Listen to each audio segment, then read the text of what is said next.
शुरू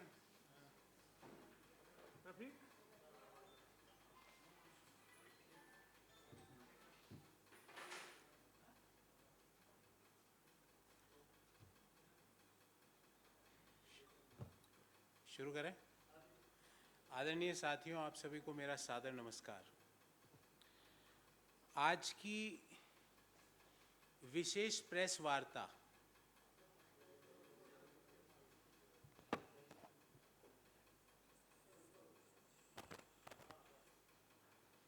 नमस्कार साथियों, आप सभी को इस प्रेस वार्ता में हार्दिक स्वागत। आज की विशेष प्रेस वार्ता जिस तरह से रुपया डॉलर के मुकाबले हर दिन नए कीर्तिमान बना रहा है और सरकार हाथ पे हाथ धरी बैठी है, इस संदर्भ में और बहुत बहुत चौंकाने वाली चीजें और आंकड़े आपके सामने रखूंगा। साथियों, आज रुपया जब प्रेस से मैं बात कर रहा हूं, इस समय $1 80.86 पे पहुंच चुका है। मतलब 81 में 14 कम, 14 पैसे और होते ही रुपया 81 रुपया हो जाएगा। 75 रुपया हुआ तो हमें लगा कि मार्गदर्शक मंडल में जाके रुपया ठहर जाएगा, पर रुपया तो मार्गदर्शक मंडल से भी सुपर मार्गदर्शक मंडल में पहुंचने की तैयारी कर रहा और हर दिन नए नए रिकॉर्ड, नए नए स्तंभों को पार कर रहा है और सरकार हाथ पे हाथ धरी हुई बैठी है। साथियों, आपने हाथ पे हाथ धरी सरकार तो सुना होगा, पर रुपये को गिराने में सरकार लगी हुई है। और मैं आपके सामने रिजर्व बैंक ऑफ इंडिया का 22 अगस्त का एक नोटिफिकेशन लेके आया हूं और इसका जवाब वित्त मंत्री जी और आरबीआई के गवर्नर दोनों को देना चाहिए इमीडिएटली। इस 22 सितंबर के नोटिफिकेशन के अनुसार $1 बिलियन तक, अप टू $1 बिलियन, कोई भी भारत का व्यक्ति या कंपनी जिसने 3 साल तक उसका प्रॉफिट रहा हो उस कंपनी में, तो वो भारतीय रुपये को डॉलर में कन्वर्ट करा सकता है। जब रुपया गिर रहा था तो हमें लगा कि रुपये को, डॉलर की जो मार्केट में जो डिमांड है, जो उसको सप्लाई से क्रश किया जाएगा, उसको रोका जाएगा। पर सरकार ने उल्टा किया।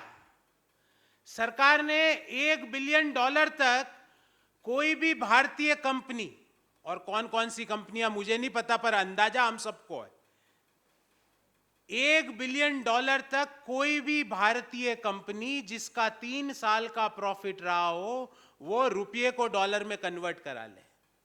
जब डॉलर बाजार से उठ जाएगा तो डॉलर और मजबूत होगा और रुपया कमजोर होगा। पर भारत की वित्त मंत्री को यह समझ नहीं आया। जो बात आपको, मुझे, हर 8वीं क्लास के बच्चे को आ सकती है कि अगर डॉलर की मजबूती को रोका जाए, अगर डॉलर जो मार्केट में जो डॉलर की डिमांड को कम किया जाए, तो रुपया गिरना रुकेगा। पर भारत सरकार ने 22 अगस्त को यह नोटिफिकेशन जारी किया है, जिसकी कॉपी मैं आपको दिखा रहा हूं, जिसके अनुसार इस नोटिफिकेशन को हम कहते हैं कैपिटल अकाउंट कन्वर्टिबिलिटी। और बड़े ही सरल शब्दों में बता रहा हूं कि भारत का कोई भी कंपनी अगर उसकी 3 साल तक प्रॉफिट है तो वो रुपया ले जाके डॉलर में कन्वर्ट करके बाहर विदेश में निवेश कर सकती है। कौन सी कंपनियां हैं निर्मला सीतारमण जी, किनके दबाव में ये नोटिफिकेशन आया है? कहीं किसी को 3 नंबर से 2 नंबर बनाने के चक्कर में तो ये काम नहीं हुआ है। देश आपसे ये सवाल पूछ रहा है।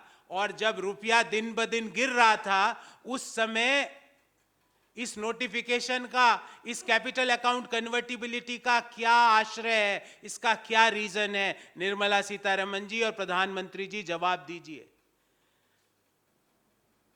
जब रुपया गिरता है साथियों, तो हमारे देश में इंपोर्ट तो हो जाते हैं महंगे, और हम क्या क्या इंपोर्ट करते हैं? Petrol, crude oil. हम क्या क्या इंपोर्ट करते हैं? आवश्यक दवाइयां। हम क्या क्या इंपोर्ट करते हैं? आवश्यक उपकरण। हम क्या क्या कहां हमारी डॉलर की जरूरत पड़ती है? जो हमारे देश के लाखों बच्चे विदेशों में पढ़ते हैं, उनके माता पिता को उनकी फीस डॉलर में जमा करानी पड़ती है। जो आज 1 साल पहले 75 रुपया $1 लग रहा था, वहां अगर $1000 भेजने हो तो आज $81,000 लगेंगे। 1 साल में रुपया 7% से ज्यादा गिरा इन लास्ट 1 ईयर। और सरकार ने क्या प्रतिक्रिया दी कि कोई भी कंपनी $1 बिलियन तक रुपये को डॉलर में कन्वर्ट करना चाहे तो कर लो। रिजर्व बैंक ऑफ इंडिया ने यह अलाउ कर दिया है। इससे रुपया गिरने से रुकेगा नहीं, और ज्यादा गिरता जाएगा। क्या मोदी सरकार की मंशा रुपये को और पेट्रोल के भाव को बराबर करने की है कि देश में कोई कंफ्यूजन ना हो? 110 रुपये का लीटर का पेट्रोल और 110 रुपये का डॉलर का एक डॉलर। क्या मोदी सरकार की यह मंशा है? और अगर यह मंशा नहीं है तो इस नोटिफिकेशन का क्या तात्पर्य है? उन मध्यम आय वर्गीय परिवारों की क्या गलती है जिन्होंने अपने बच्चों को, होनहार बच्चों को बाहर पढ़ाने का, उच्च शिक्षा दिलाने के लिए बाहर भेजने का फैसला किया? वो आपकी गलत नीतियों का परिणाम क्यों भोगे? उन लोगों की क्या गलती है जो रोज पेट्रोल डीजल अपने गाड़ी में भरवाएंगे और आप कह दोगे कि अब क्रूड ऑयल साहब रुपए में बढ़ गया क्योंकि डॉलर के मुकाबले रुपया गिर गया। और मैं याद दिलाना चाहूंगा मोदी जी, आप ही का शब्द है कि जैसे जैसे रुपया गिरता है देश की साख गिरती है। मोदी जी, कहां ले जा रहे हो आप देश की साख को? रोज गिरावट के नए कीर्तिमान स्थापित कर रहे हो आप। इस गिरावट को रोकने के लिए ये जो नोटिफिकेशन है, ये किसके दबाव में आपने इश्यू किया? कौन कौन वो लोग हैं जिन्होंने 22 अगस्त से लेकर आज तक इस नोटिफिकेशन के जरिए रुपये को डॉलर में कन्वर्ट करके पैसा बाहर भेजा? इसकी जानकारी देश के सामने रखिए। और मध्यम आय वर्गीय परिवार और निम्न आय वर्गीय परिवार एक एक पैसा जोड़ के अपने बच्चों को उच्च शिक्षा के लिए बाहर भेजते हैं। वो आपकी गलत नीतियों का परिणाम क्यों भोगे? क्यों पिछले 6 महीने में रुपया 7% तक गिरा है? इन सवालों का जवाब मोदी जी को और निर्मला सीतारमण जी को देना चाहिए। साथियों, before I open the forum for questions and answers, I will brief in English. Today,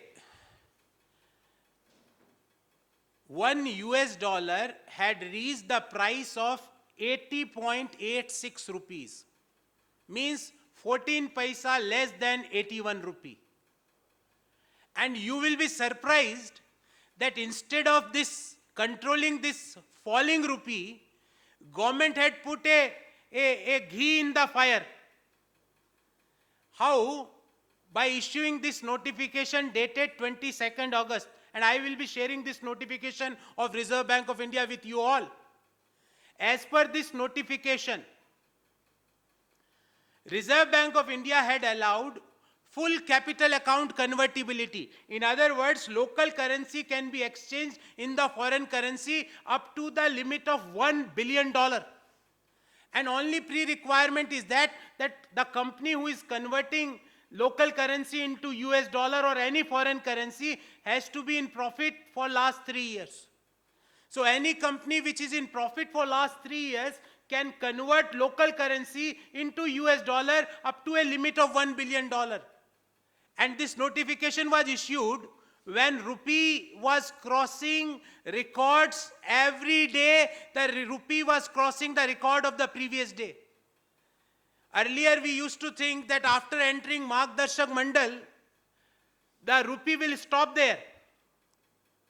But this rupee is entering into Super Margdarshak Mandal now, because it crossed the 80 rupee mark and it is only 14 paisa less than 81 rupee.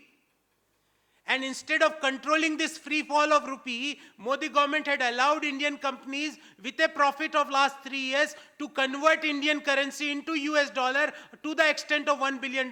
Why, Modi ji? On whose instruction, on whose guidance you had issued this? Any person who had any interest in economy and finance can question this notification timing. That why the foreign currency convertibility or the capital convertibility guidance, or I can say notification, was issued on 22nd August when rupee was crossing every day the previous year, the previous day's record, the previous day's closing price. When rupee falls, our all imports become expensive, whether it is a crude oil. So who will bear the price? The middle income group families and lower income group families. Whether it's a medical, pharma or medical drugs, or essential items in the medical industry. So who is going to bear this falling rupee? The middle income group families and the lower income group families. If we had saved money for higher education of our children, that also had become expensive, because if even without increasing of the fees by the foreign university, if fees is same in rupee terms, we have to pay more. And in last 6 months, more than 7% of fall in the rupee vis-a-vis dollar. And government, instead of controlling this fall, is promoting this fall by issuing these notifications. Why these notifications are there? $1 billion limit means up to 8,081 crore. Any Indian company which is having 3 years profit can convert local currency into the foreign currency because of this notification. Now, because of this notification, is rupee going to move now to 85? Is the new, it may be possible that now the new age for the Margdarshak Mandal may be, instead of 75, it may be 85. It may be possible that Modi ji had decided that now Margdarshak Mandal will be at 85, because Modi ji is nearing 75 nowadays. So this rupee is also going to reach 85. Is this the objective, Modi ji? Why Nirmala Sitharaman ji is silent when this notification was issued by Reserve Bank of India, dated 22nd August, which allows any Indian company to convert Indian currency into US dollar up to the 8,081 crore rupees. 8,081 crore. We want answer to these questions, because enough is enough, Modi ji. Till what time the middle class and the lower income group families of our country will bear the price of wrong decisions and wrong judgments taken by your government? And in fact, I will say this notification is like आग में घी. रुपया पहले ही गिर रहा है, अब आप और कह दो कि जिसको भी $1 बिलियन तक रुपये को डॉलर में कन्वर्ट कराना करवा लो, बाहर जाके निवेश कर दो. कौन लोग हैं जिन्होंने करवाया, उनकी लिस्ट जारी करो. 22 अगस्त से अब तक किसके लिए ये विंडो खोली गई, किसके दबाव में आके ये विंडो खोली गई, और इस विंडो के खोलने के कारण आज रुपया 81 रुपया प्रति डॉलर के पास पहुंच गया है. Why we should bear the price of wrongdoings or the wrong policies of the Modi government? So friends, this is all about this press conference. I am open today only for specific questions on this press conference, because this is a special press conference. So if you have any question regarding the subject, I am open to answer. All other issues we can discuss after the press conference.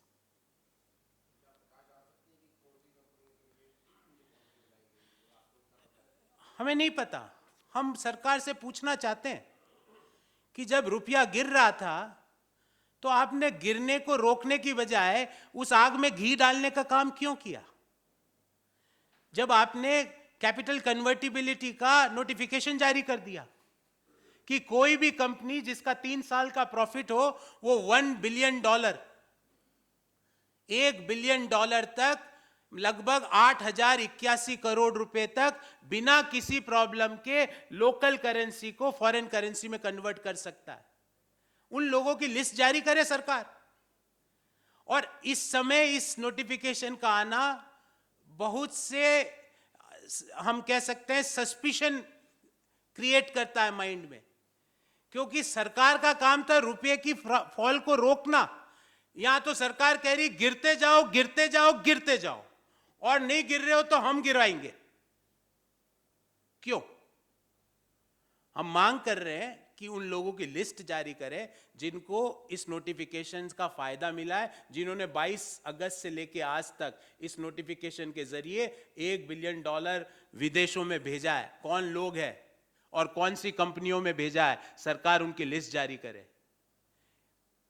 और आपके हम दो हमारे दो की नीति से नुकसान किसका होता है?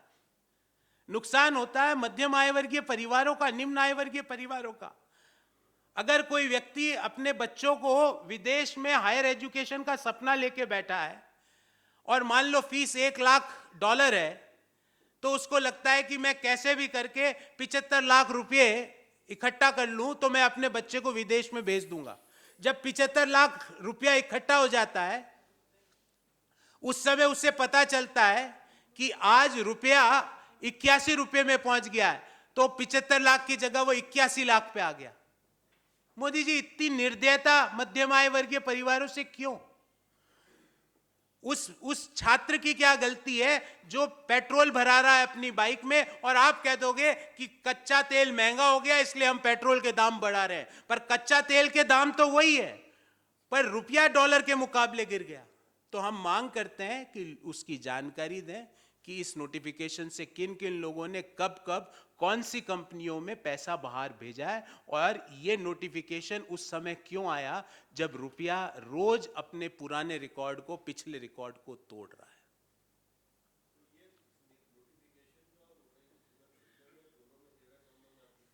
आप एक बार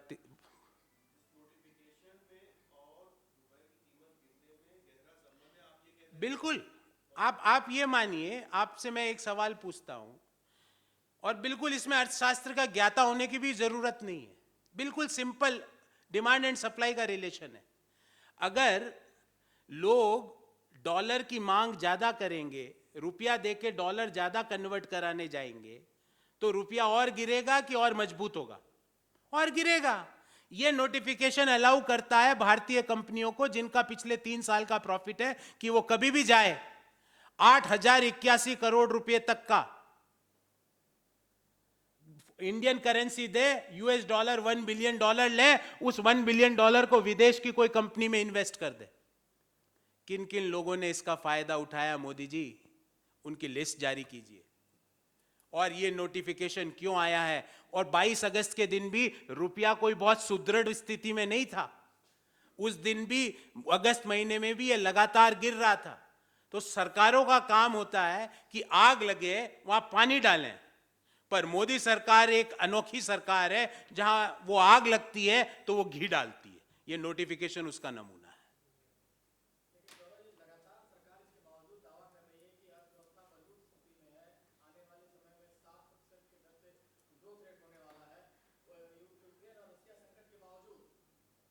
ऐसा क्यों है कि भले ही वो फिच हो, SBI हो, मूडीज हो, रिजर्व बैंक हो, जो उन्होंने इस मौजूदा वित्तीय वर्ष का पूर्वानुमान लगाया था, हर महीने एक रिपोर्ट आती कि उन्होंने पूर्वानुमान गिरा दिया। अभी लेटेस्ट आया, फिच ने अपना फिच जो रेटिंग एजेंसी है, उसने जो भारतीय अर्थव्यवस्था की ग्रोथ प्रेडिक्ट करी थी, उसने 0.7% गिरा दी। क्यों? मैं तो आंकड़े पे बात कर रहा हूं, मेरे पास मोदी जी जितना अर्थशास्त्र का ज्ञान नहीं है, पर मैं छात्र हूं अर्थशास्त्र का, कि ये लोग आपकी बात क्यों नहीं समझ पा रहे हैं मोदी जी। और स्टेट बैंक भी नहीं समझ पा रहा है मोदी जी, फिच को छोड़ देते हैं। रिजर्व बैंक भी नहीं समझ पा रहा है मोदी जी। और आज ADB ने, एशियन डेवलपमेंट बैंक ने भी ग्रोथ का फोरकास्ट गिरा दिया। और ये रुपये की कीमत तो अपन लोग, आप और मैं, कांग्रेस ऑफिस या भारतीय जनता ऑफिस में तो निर्धारित नहीं होती ना। रिजर्व बैंक ऑफ इंडिया की वेबसाइट से मैं आपको आंकड़ा दे रहा हूं ना। आज जब अपन बात कर रहे हैं, ये प्रेस वार्ता कर रहे हैं, उस समय US dollar is equal to ₹80.86, means 14 पैसा लेस देन ₹81। मीन्स अगर आपने अपने बच्चे की फीस के लिए $1 लाख की व्यवस्था 1 साल पहले की थी, तो वो 72 लाख रुपए थी, आज 81 लाख रुपए चाहिए। और बच्चा 1 साल और में एडमिशन नहीं ले पाया तो वो 91 लाख हो जाएगी। क्यों? क्यों? आपकी गलत नीतियों का परिणाम मध्यम आय वर्गीय परिवारों के बच्चे, जिनका सपना होता है कि हायर एजुकेशन बाहर से लेके एक कॉरपोरेट में, एक कंपनी में, एक सरकार में, एक मल्टीलेटरल एजेंसी में एक बड़ा पद पाएं, उस सपने को आप क्यों चूर करते हो? उस छात्र की क्या गलती है? जब वो पेट्रोल भराने जाएगा तो उसके तेल के दाम मोदी जी बढ़ा देंगे और कहेंगे प्राइसेस आर डायनेमिक। अरे प्राइसेस डायनेमिक नहीं है, आपकी नीतियां गलत है। आप उस गिरते रुपए के समय उसको रोकने की बजाय आप उसको और गिराने की नीतियां करते हो। और मेरा सवाल बिल्कुल सिंपल है, ये नोटिफिकेशन किसके दबाव में आया? और वो कौन लोग हैं जिन्होंने 22 अगस्त से लेकर आज तक इस नोटिफिकेशन का फायदा उठाया और डॉलर को रुपये को डॉलर में कन्वर्ट करके विदेशों में पैसा भेजा? कौन लोग हैं, उनकी लिस्ट जारी कीजिए। Thank you very much. तो कर लेंगे।